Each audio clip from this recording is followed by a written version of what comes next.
This is part 2 of our conversation again. We had a really good conversation about gluten-free and kind of really understanding the whole concept. I think the more we know, the better it is for all of us. And we want to do something similar with another similar issue, which is us choosing low-fat foods over full-fat foods. And I'm sure most of us have had this vision. I think we can easily visualize ourselves standing in those aisles of the grocery store and trying to figure out, like, 5 minutes. Should I go for this? Should I go for this? Should I go for this? Should I go for that? And most of the time, it's usually between low fat and full fat. And sometimes we end up looking at the ingredients in the back, and sometimes we understand it, sometimes we don't. And somehow, I think psychologically, to feel better, we somehow end up picking up the low fat and say, oh, I'll eat a little bit more and not feel guilty. So we've all done this. So today we just want to talk about a little bit of the science behind what happens when people, when we find something that's full fat, and what happens when manufacturers give us low fat. Like, I'm sure there's some amount of processing that has happened in the back end, right, for the full fat and the low fat to have some sort of difference. So let's kind of understand what that difference is. So Marilla, in a nutshell, what is the main difference between low fat and full fat? So low fat foods, foods in their natural state, such as fruit, vegetables, whole grains, contain little to no fat. However, foods that are processed and that are labeled low fat or reduced fat replace the fats with higher amounts of salt, sugar, starches to, again, make up for a lack of flavor. So even though it's labeled low fat or reduced fat, it's not necessarily considered the healthier option to purchase. There's always the question, will eating fat, full fat foods increase my weight? Not necessarily. Eating foods that contain fat will not cause weight gain, but eating or drinking excess calories, whether it's from carbs, protein, sugars, fats, or even alcohol, will increase your weight just based on the calories. It's not necessarily where it's coming from. Okay. So fat in itself is not bad for us. And I think for the longest time, there's been this constant perception that fat is evil. Right. So that's why anything that says reduced fat, low fat is just so much more appealing, because the first thing that you think is, oh, I think I can have one more cup of it and it's okay. So what you're saying is a lot of times when you reduce the amount of fat, and that's going to be the saturated fats, right, for most part. Reducing any type of fat is going to, the saturated fats, unsaturated fats, but you're going to find more saturated fats in things like dairy products, and healthier items too, like fruits, vegetables, which contain fat in their natural state too. In their natural state, that's right. Okay, so it is a known fact that when you cut down fat, the taste, the flavor will be impacted. Yes. So in order to sell as many as of those low fats and make them as appealing as possible, because there was a surge of in the 90s where people were more conscious about eating the amount of fat they put into their bodies. And that's when, the whole concept of saturated, unsaturated, those concepts were suddenly becoming well known, and people were trying to figure out and break down fats into different categories. And I think that's also when people started understanding trans fats, because the reality of industrial processing finally came, like they maxed out on their, golden era for industrial processing. So in order to make up for that lack of flavor that happens by reducing fat, so they have to somehow compensate it and make those products equally appealing. So they either put in more additives, they either put in more sugar, or they put in more salt. Yes. Okay, and all of that converts into calories. So you're gaining the same amount of weight, or maybe more, even though you've cut down the fat by, half or more, right? Yes. I think the contradiction here, the confusion comes with, people see a higher level of fat on a product and immediately think that that's worse for you, rather than looking at the sugar content or the salt content or the content of anything else in the product too. One of my biggest issues with this is kind of dairy products in general. For me, one of my personal favorite breakfast options is yogurt. Okay. And there are, I'm sure, as everyone knows, a lot of variety of yogurt: Greek, non-Greek, full fat, low fat, no fat, Yeah. and a million different flavors as well to come along with that. You know, if you were to look at a label of, you know, a reduced fat or a no fat yogurt, you're going to see that the sugars compared to the full fat variety has increased dramatically. You know, in one Harvard study that I took a look at and read over, it was discovered that, you know, milk, if you were to choose the reduced fat milk over the full fat milk, the content is reduced by 3 grams of fat, but increased by 13 grams of sugar per cup.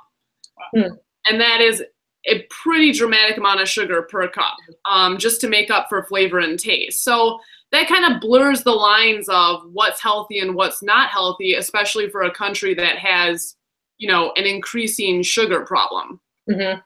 So like I was saying, you know, just by seeing fat inside of a product doesn't necessarily mean the product's unhealthy. And I can give an example like soft drinks. This is a product that contains absolutely 0 fat, but 50, you know, over 50 grams of sugar in some cases. And that's really what's increasing America's obesity rates, is more so sugar than it would be fat content. Because that's all calories. Yes.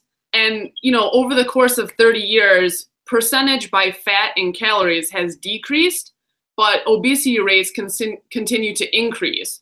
And they, you know, researchers really allot that to like sugary beverages and just sugar in general.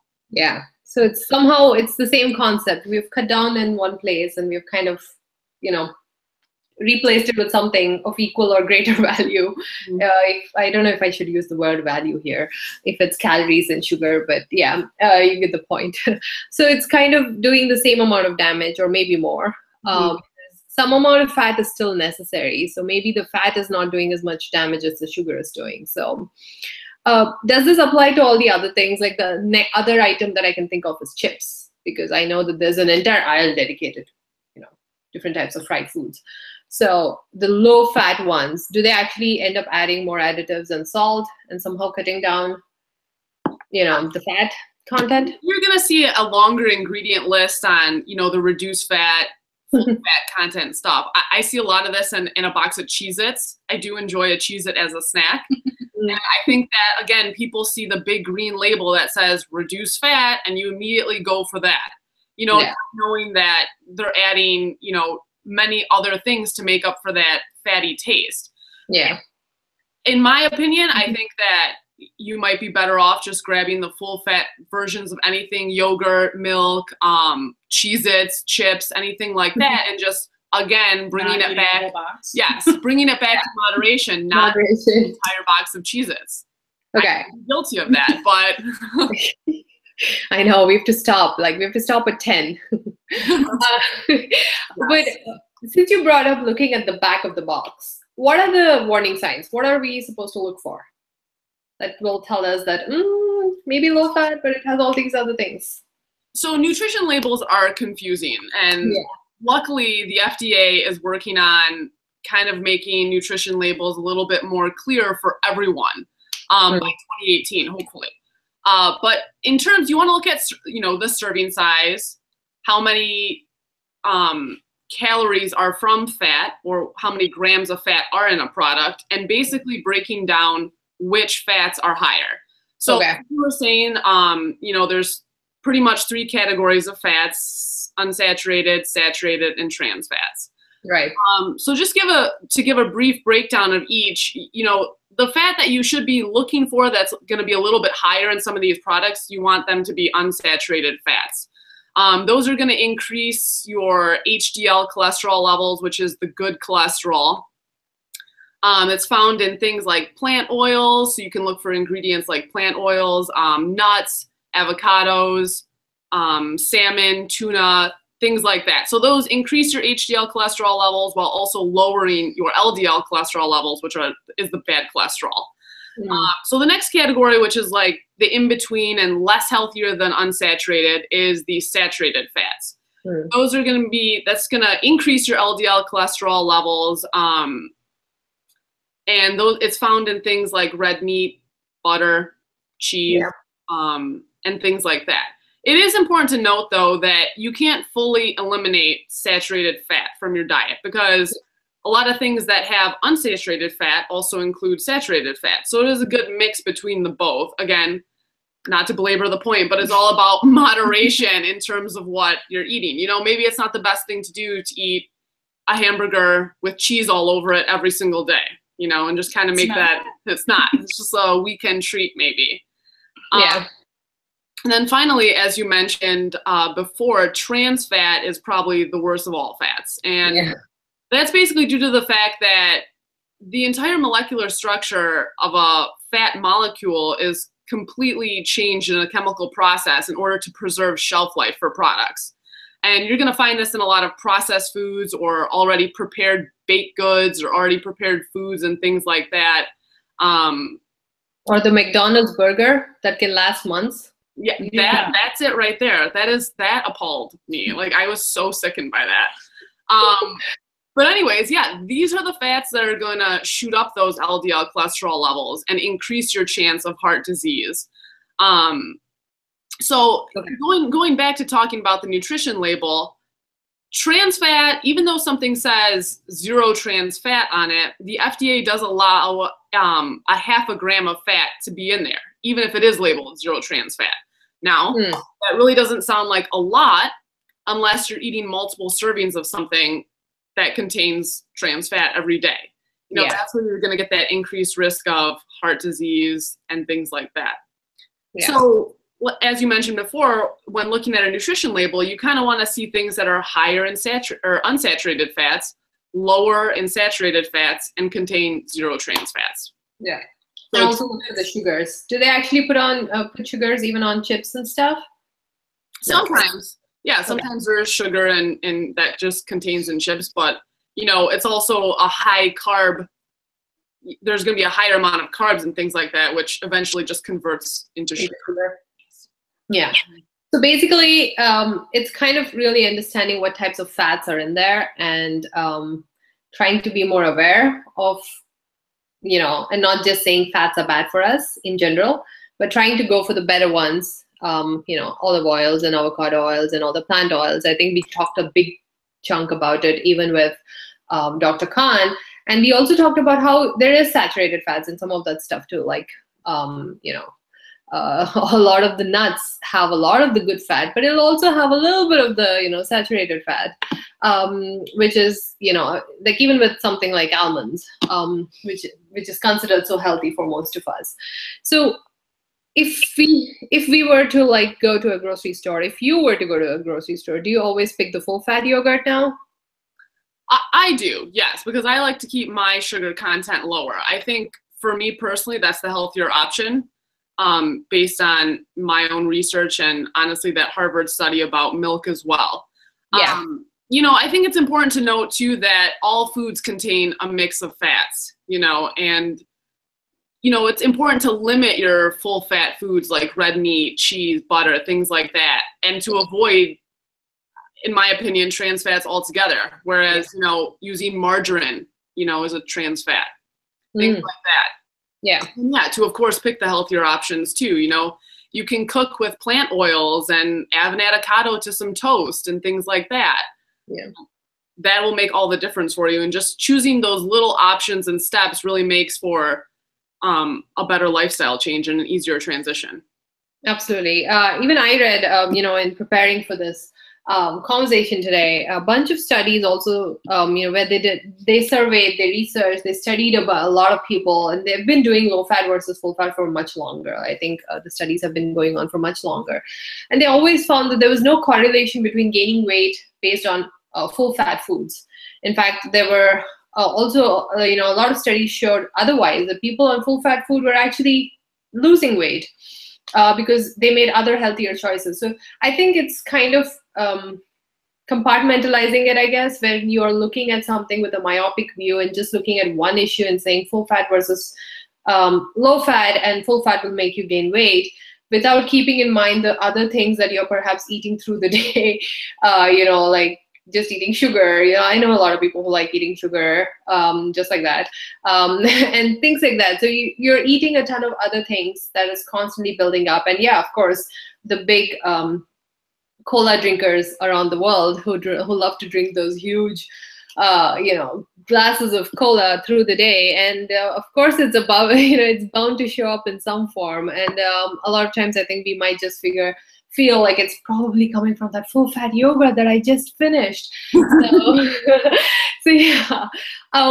It was strange. I think that makes for another episode. But I was at my dermatologist's office, and they have this, ongoing trivia thing that goes on about medical stuff. And it said that cheese actually in moderation is really good for you, even though it's full with saturated fat. So it's kind of, like I said, I think everything just comes down to moderation without us taking a stand on whether one is better than the other, right?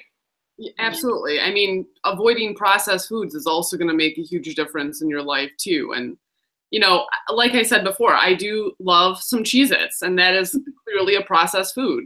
But, yeah. I'm going to stick to the 22 square piece serving size and call it a day and probably not eat the whole box. Are you? I don't know. I can't be 100% sure on that, but I'm going to sure try for it. Oh, you have to like keep a check on each other. Yes. Yeah. I'm busy eating all the gluten over here, so. Oh, Rachel is not going to get the end of it today. Yeah.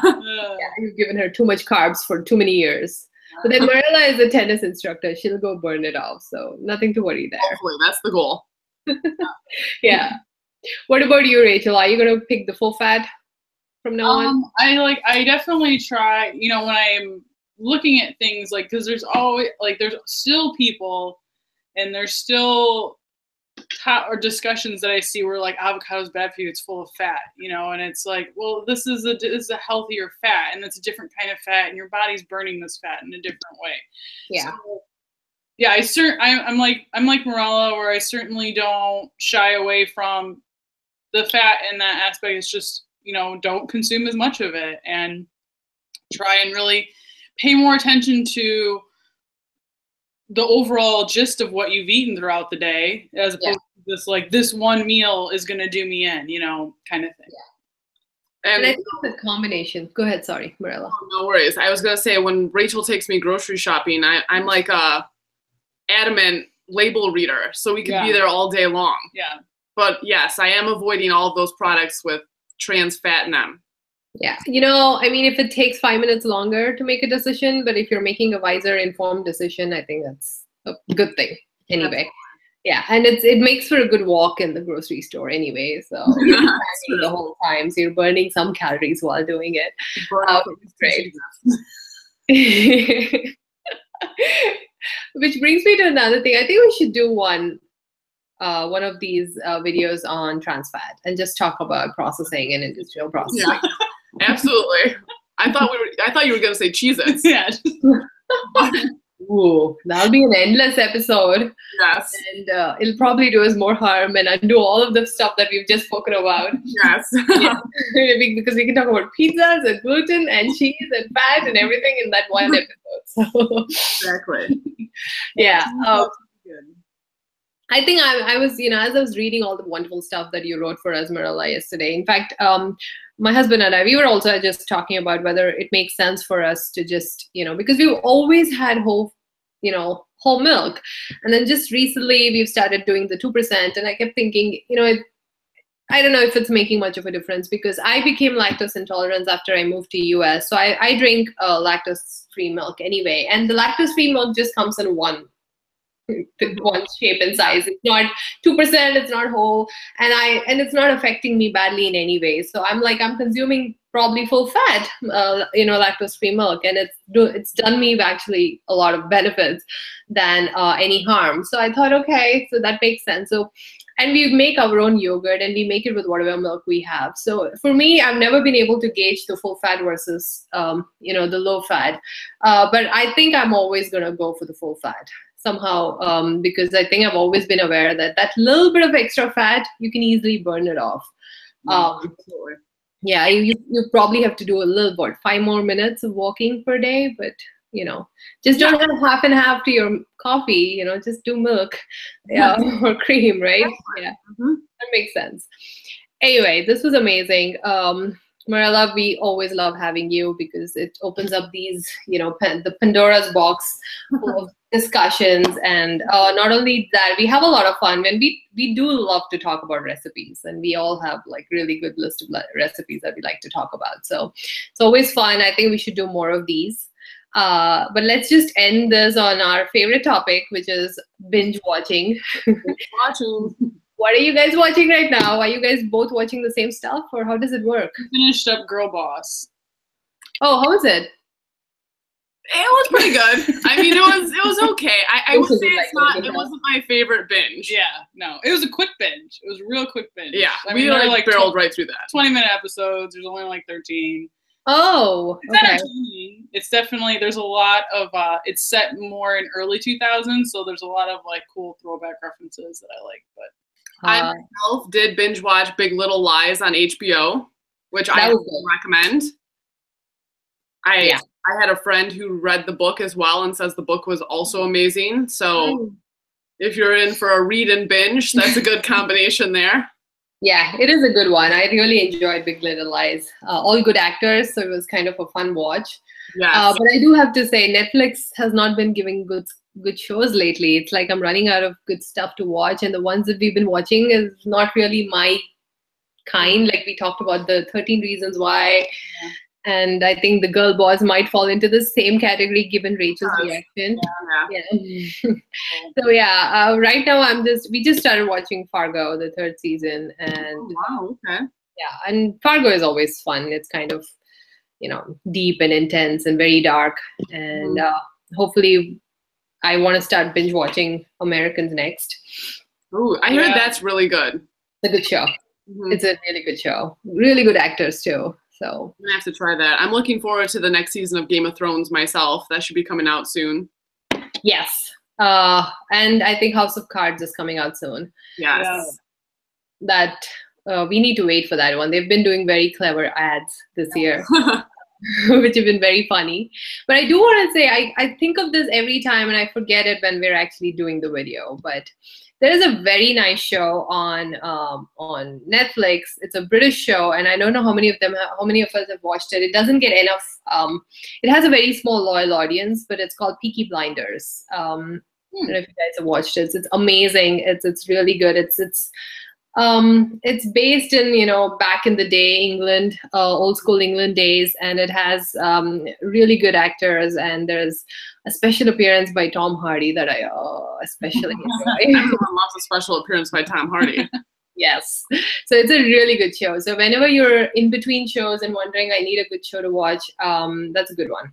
I think it already has 3 seasons, so it'll kind of last you for a good while.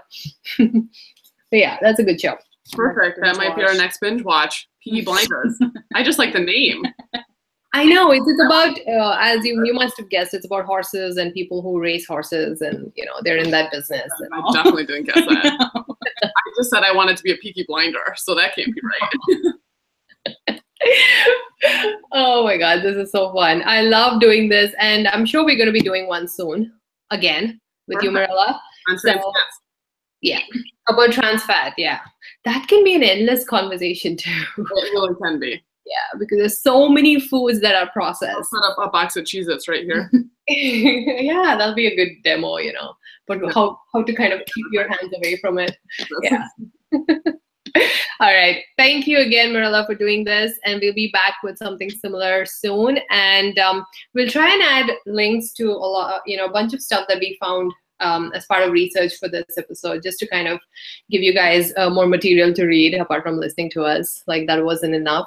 But yeah, we'll be back soon with something even more fun, even better. And hopefully in the next one, we should discuss more recipes too. Sounds good. All right. All right, guys. Thank you. We'll be back soon. Bye. Bye.